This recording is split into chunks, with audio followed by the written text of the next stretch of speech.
Rescue 1122 ने एक उम्र रसीदा शख्स मोहम्मद अली, जिसकी टांग टूट गई थी, उसे तहसील ईसा खेल से डिस्ट्रिक्ट हेडक्वार्टर हॉस्पिटल मियांवाली पहुंचाया, जहां उसका इलाज शुरू हो गया।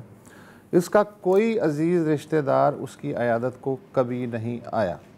मोहम्मद अली ढंग से बातचीत नहीं कर सकता था, मगर कभी कभी शोर मचाता था और इर्द गिर्द के मरीज़ों की शिकायत पे उसे वार्ड से एक बगली कमरे में मुंतकिल कर दिया गया।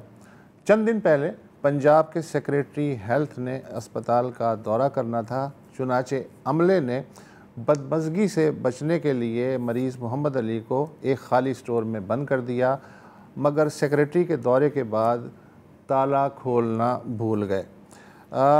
चंद दिनों बाद जब स्टोर से कुछ बू आने लगी तो अमले ने दरवाज़ा खोला तो वहाँ एक गली सड़ी लाश पड़ी थी।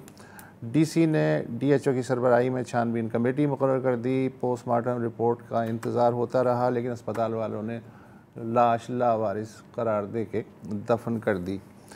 इस पे जो अखबार डॉन के नामा निगार हैं मियांवाली के खुर्शीद अनवर ख़ान, उन्होंने मुसलसल निगाह की और इस वक्त वो हमारे साथ मौजूद हैं। मसला ये है कि ये जो एटीट्यूड है तिब्बी अमले का और उस अस्पताल का, उस पर सवालिया निशान है। उसके बारे में कोई ठोस वजाहत अभी किसी तरफ से नहीं आई और आप लोग भी अंधेरे में हैं।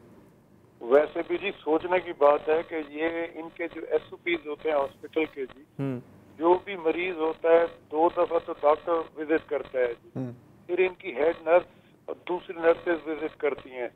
अब सोचने की बात है कि इतने दिन जो वो साइड रूम से गैब था, तो ये कहाँ पे विजिट करते रहे।